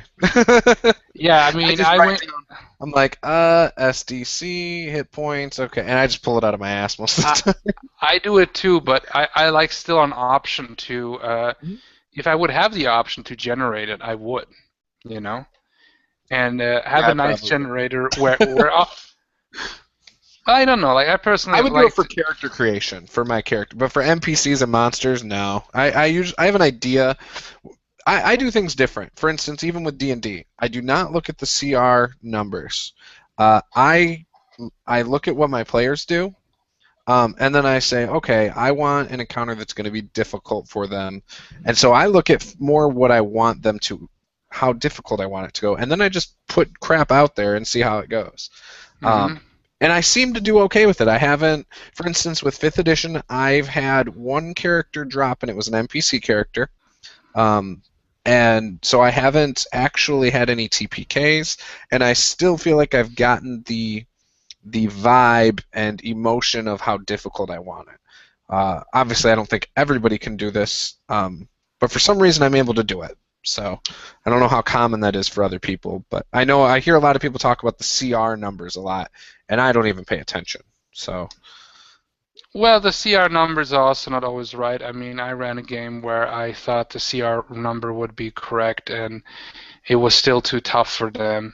But because the way how 3.5 is ran is that the CR number expects you that you have at least, I would say, 4 or 5 players, or you have players that will munchkin the shit out of their players and play it to the max ability, meaning using every little rule they can to yeah. make it good. So, and it was the Mega Raptors. Ask Alex Swingle about Mega Raptors because that was when he made a concept character, and it was more a joke character, and the joke character died pretty much from one attack, and then he made, oh, you're not fucking around. But it did create a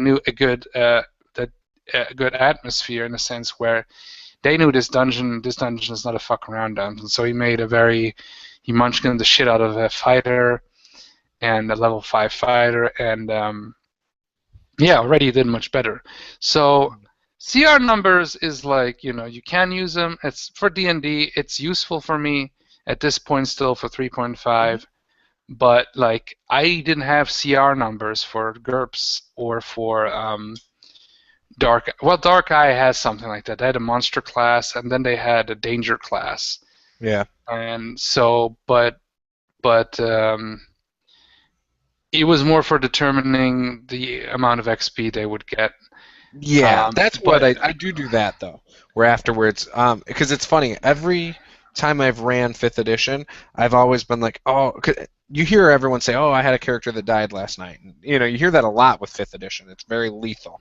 Well, it's funny because when I went back, right as I was about to run the session, and I start calculating the XP and stuff, I'm like, oh man, I made this too tough. And I've said that every time, and then it wasn't that bad. So. well, with Rifts, there is no real CR at all. Like there is at most where they have an idea for how much XP you get for a tough battle or not. And I thought I got the balance just right, where it was challenging, but it wasn't impossible. You know, where it's not like with D&D. I think it's because the first level in D&D and in a lot of games is the most lethal. you know. Yeah, one hit, one kill in a lot of cases. Yeah, like you will have the lowest hit points, you will be the weakest. So you want to stop being level 1 really quickly. Once you're getting to 2, 3, 4, 5, you got options for healing. You got more money. You can buy healing potions. I don't allow that. Oh, okay. You don't allow that. Okay. You can't buy magic items, and if you can, they're super expensive in my Right. games. Okay. So it's a balancing act. Okay. Yeah. Well, I think in D&D, honestly, certain monsters at certain levels, you need magic items if the players want to have a chance. Oh yeah, I agree. If they just go with normal weapons against, like, I don't know, a fucking beholder or something, Hmm. they will get their asses handed to them. Like, even if Yeah. they're the appropriate level, like, they have to be, you know, Well, that's at because it least. takes into account that they would have magic items in a lot of cases. Yeah, that's the point, because they expect, well, you will have maybe not buying magic items. Do you allow them to find magic items? And, like, I don't know if you run dungeon crawls at all Yeah. or anything. Well, I kind of do. I do some dungeon crawls, but it depends. I mean, it depends on what the group's searching for. So, for instance, Right, in my friend 5e game, we've done a couple dungeon crawls, but it's most of the stuff has been on the surface, like in right, wilderness. right, Um, right. my other game, my family one, is I think going to be a lot more dungeon crawls because that's what they like. Hmm. And so that'll have more, but just because it's a dungeon crawl, I feel like the magic items have to make sense. So, for instance, if you're in a goblin cave, then why is a goblin using a scimitar or a weak javelin, but in this chest you have a +3 longsword? Longsword. Why wouldn't the goblin use that, or a short sword, or whatever? It would be on somebody more than it would be in a chest. Well, that is interesting, because that is often where you can come up with a story why they're not using that. For Because they can't get it example. open. Yeah, or it's too Well, big. no, not necessarily because it's too big or they can't get it open. It might be let's say, there is another stronger goblin leader who just isn't there yet, and that is his weapon, and he doesn't allow anybody to use it, Hmm. right? And he Right. comes back, and now he's pissed because it's got killed and they took his weapon. So now he's out for revenge for the players. So Hmm. it's just about. I think you can come up with a story Oh, with I most of the agree. time. So, well, Yeah, or you just give the weapon to one of the goblins, and then but when that the goes with when making sense. Like what I said, it would have to make sense. right, right. So, something like that would definitely work. Or, in a dragon horde, that would make sense that, hey, they obviously killed this level 15 fighter who had a Vorpal sword or something. That would be the only way that it's just going to be sitting there, as if a dragon's there and can't use it kind of deal. But I Well, agree. You can have examples of why it would be there and tie it into the story. I get that. you could also, like, the dungeon that I was running with 3.5 now is the dungeon of the Mad Dwarf, and it's literally a dungeon made by a Mad Dwarf. Hmm. So, in a dungeon made by a crazy guy, nothing will make sense necessarily, you know. Correct. And it might be Well, it there makes might be sense because the guy was mad, so it does make sense that it's there. he might put their treasure as a lure or just kind of as a joke or like as like who knows, maybe he Right. just felt like it at one. Lost it. So um, but I do get what you're saying. It has to make sense, but it's like there's different way. I think in general, I don't like when people say, "Oh, that doesn't make sense to me," or so when a certain thing doesn't make sense to them, but then freaking throwing fireballs or flying makes sense to them. But on the other hand, there is a point where why wouldn't the goblins be using that? And then in this case, I would say, well, just give it to them before the encounter starts. Give it to one of the goblins as a weapon, Yeah. which is gonna make the fight a little bit tougher. But then, because one of the ways, I do see a point there. But there's different ways what you could do is Mhm. like that. Maybe they have been hired to guard that treasure, Right. and the treasure belongs to somebody else. Yeah. And maybe they thought about opening it, but they're not smart enough or not strong enough to bash it or to open it. Mm-hmm. So Or there's they're a million, scared of the consequences. Yeah. or they're maybe they're scared. I mean, if it's goblins, there's many things you could tell them, and they would probably believe it because they're usually not very smart. Mm-hmm. So and they're easily intimidatable, and um, I do understand what you mean, but I say at least some minor magic objects, especially like scrolls and potions, I usually allow for a good hefty price, but simply because the way how D&D is set up, it's like it does expect you to have some of these potions and abilities, so to speak, in For the order to CR level. well, for the CR level, yes, See, and but like I was saying, I do ignore the CR levels. Now, right, I right, do give stuff away. I don't want you to think I don't. For example, last night in my very first encounters, I did give away like a magic scroll to the druid. I do stuff, but there's a reason for it, and it's not necessarily that they're going to use it in 2 scenes or anything like that. It's just right. every now and then I do give people things. It just It depends. You'll it's a never see me look at all my people in the group and say, okay, this person uses a battle axe, this person's using a pole arm, and this person's using a whatever, a slingshot. Oh, those are the 3 magic weapons you found in these 3 dungeons. I don't just do that. okay. So, that- That also does make sense to a degree. So but that's just anyway, me, and I'm fine right, playing in games like that. right. I just don't run my games that way. No. I make kind of a mix. I think with treasure right now, this dungeon they only found one area with treasure actually, Hmm. and I just put it there to have some in a sense, so they would have some, but it was just some gold actually and some jewels really, and maybe I think I'm not sure anymore what it was still, but it was something. But it is a very tough dungeon. Like it's not the toughest I could come up with, but a player did die and they did get injured. There's traps and stuff, so it's a very Right. typical old school dungeon, but not as tough as I could have make it. But in those dungeons, I think it makes sense, at least even if it doesn't make sense, to have some treasure. So I allow them to go back to the town so they can buy uh, new equipment or just rest up and heal themselves up. Hmm. So it's kind of you give them the stuff that they need. So, but yeah, I try to foreshadow it. So, for instance, and I shouldn't say foreshadow it. I might give them something at level 1, uh, whatever, a scroll of something or other, or some kind of a weapon, a bane for a beholder, we'll say. I might not actually make the point that they use it for 5 levels, but eventually I'll go, oh, I did give them that at one point. Okay, now I'm going to give them a reason to use it. right, right, Whether they use it or not, that's a whole nother thing, but. right. That is a whole nother thing. I gave stuff to people and they never bothered using it, and that's like something where it's just because often what I would do, I did that what you did, that I just generated the treasure. Hmm. There's multiple sites and tools because often I would Yeah. wing the adventure for the Pathfinder most part. D Game Mastery Guide is good for it too. I use this site called Donjon or Yep. Dungeon or something like that, Yeah, I and know what you're talking yeah, you know what I'm talking about. Everybody knows. If you played any of It's like the number 1 in the search engine for yeah, random generators. yeah, yes, and it's really good because I generated the treasure and it's like D20 focused. So if it's something that has stats or anything, then and you can set the variables and everything. So Hmm. I also generated dungeons with it. Although nowadays I like to construct them more from the ground up. Hmm. Um, but it is still cool that you have options like that. If you cannot come up with anything at the spot, and you Yeah. can always modify it, so even on the fly.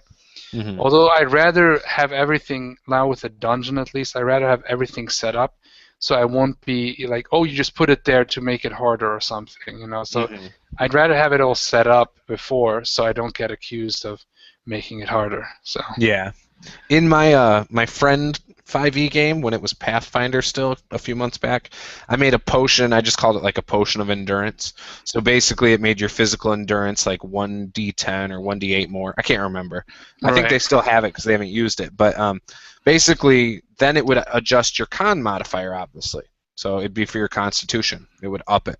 And so then your con modifier changes. So if you're a higher level, it's retroactive, and so it adds all these hit points. And it's temporary. It's only an 8-hour thing. But the idea was that it was in like the medical chest in this mine. So they would give it to miners as they started to get worn down in order to keep them working. Yeah. So in my opinion, it made sense. It was a really cool potion to do. It was not something out of a book. And they seemed to enjoy that. So, like I said, I don't remember if they used it or not, but they seemed to like the idea. That is a cool idea. One thing that I do often is if it's, especially in dungeons, it's easy, but even in like an abandoned cave or something, you have corpses of other adventurers, And that's interesting because in this dungeon, the only other treasure they found was from a corpse that was a former adventurer, because this dungeon, everybody who has entered it, they have never left. So it's kind of a cheap way of having, because they did find one, it was a displacer beast, and they defeated it, and there was a bunch of corpses that the displacer beast killed, And that makes sense, because obviously the displacer beast was more powerful than them. Yeah, exactly. So, and then there was the Megaraptor, so there was some corpses. So, and then they don't find like tons of stuff, because most of it, if it's like, paper or something that doesn't, it's just like 1,000-year-old dungeon. But if it's a really good sword, like a magical sword or like a +1 even, then the chances of it won't be rusted, destroyed yet, necessarily. Or if it's a potion or something, especially a magical potion. So there's certain things that wouldn't just rot away or just be destroyed just from time, And there's different things you can say. Maybe the dungeon has kind of a time slowing spell in it, and so there's a lot. Since it's magic, there's a lot of bullshit you can just come up with, if they question that. So that's a great thing. Awesome to make that potion be in a cracked bottle, and it only had a couple drops left, and so that cure serious wounds in 4th edition was really only a cure light wounds because it's only 2 drops. Well, you can do that too. I don't know. Right now it was full potions, Right. But yeah, I mean, just mess with them. Right. Well, I was messing with them enough, believe me. There was a lot of traps. There was a lot of monsters. So it was like they first went in and they were checking every door. They were like trying, I check for traps. I opened it, and then they tried every door, and it wasn't even locked. And they said, well, nothing is going on here. This is like, the only reason people didn't come out because it's like a vacation place, right?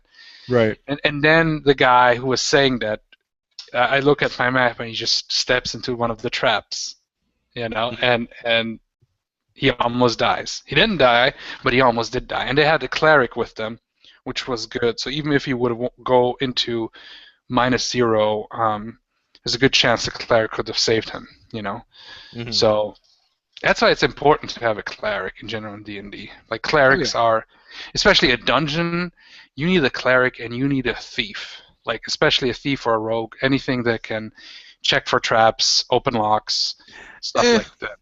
I don't use too many traps usually in my games, but again, it doesn't always make sense to me. I understand why you would do it, and like I said, well, in this everyone, dungeon, I have a story set up because the dungeon was literally a cave for once, in a deep cave.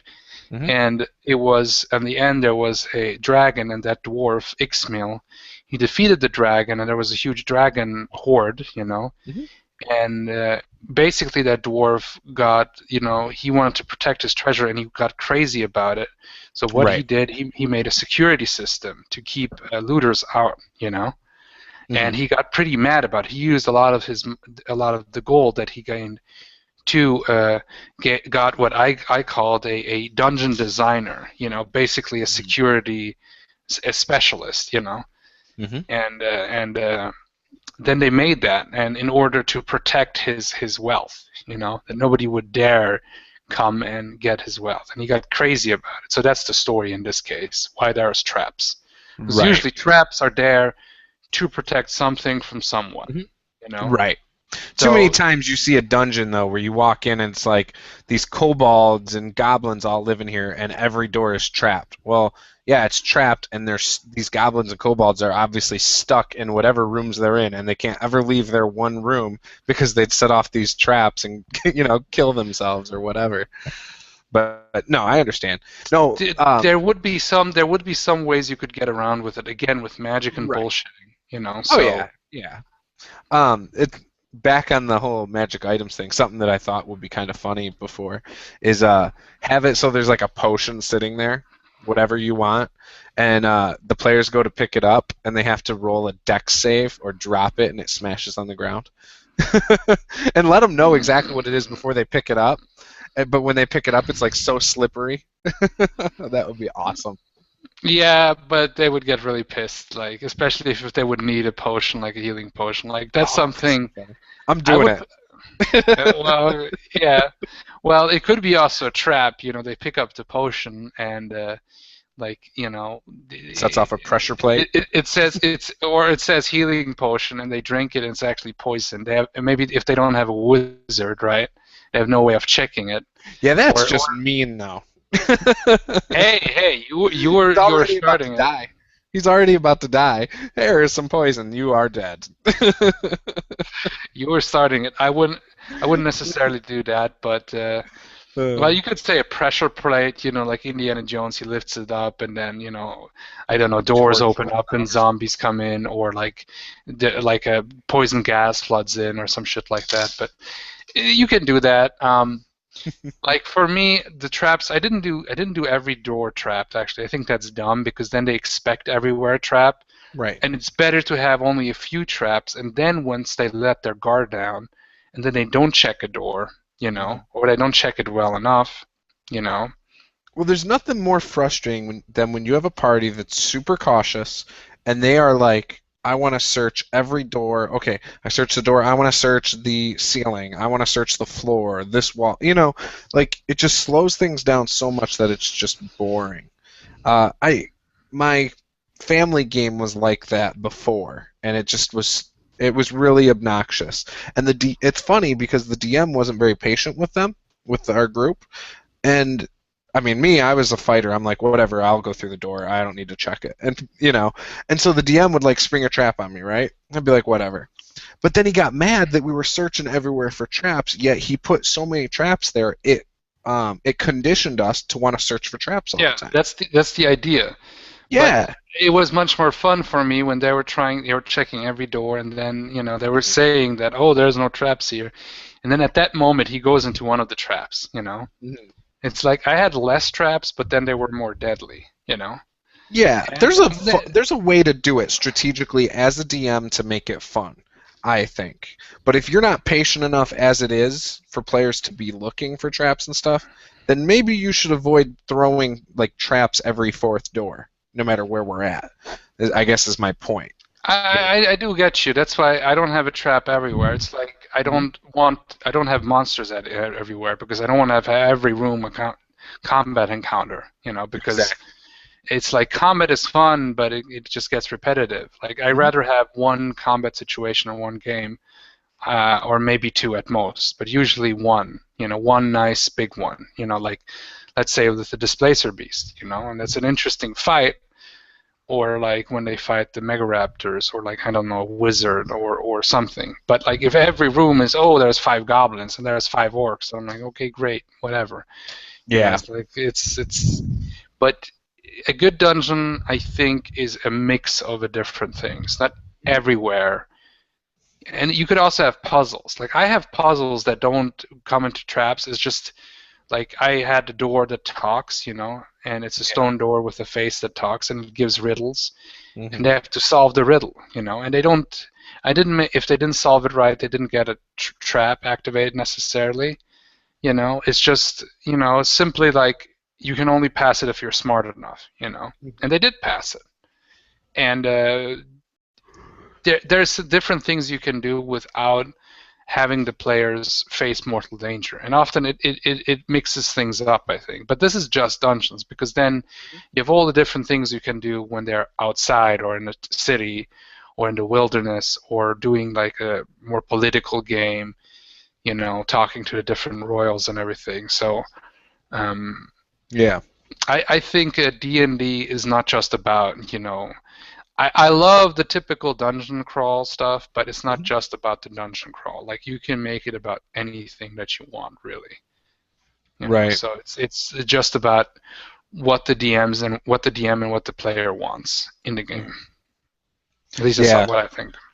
Yeah, I think for me, my favorite thing about D&D or even any game is the taking your character from level 1 and growing them into something great, like making them epic.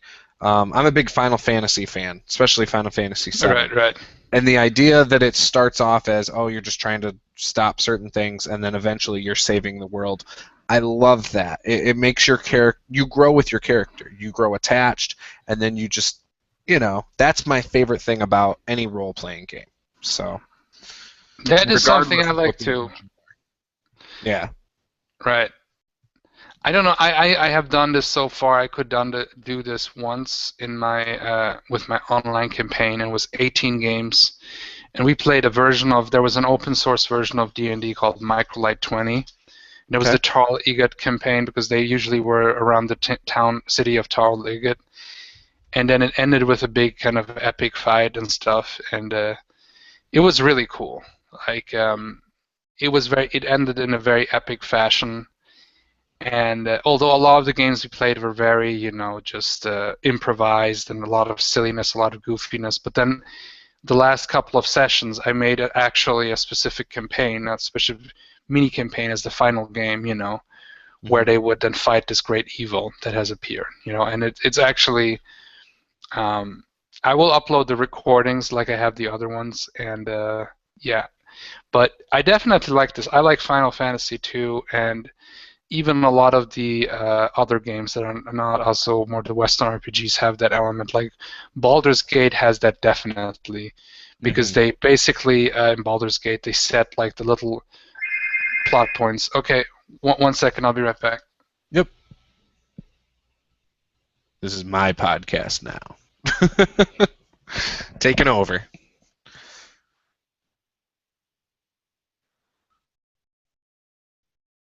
Gaming Beast is on the phone right now.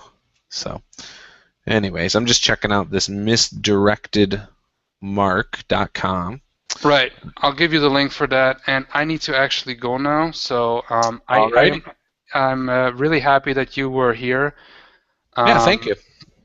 On the Rapka's dungeon, and directed Mark. I'm gonna send you the link for that quick. Yep, I'm actually on it right now. I'm in the Down with D&D stuff. Oh, you're already there. So, yeah, of course. Yep, I pulled it up. I was looking at it. It looks like they have 7 different podcasts so far for the D&D one. So I will probably check those out in the next few days, maybe the next couple weeks, depending on how busy I am. And right. I'll let you know what I think for sure too. Also, check out, maybe if you're interested, the RPG Brigade Cast. I wanted to talk also about the Brigade Con, but maybe I'll have a separate podcast just talking about that, because I know you're also involved in that.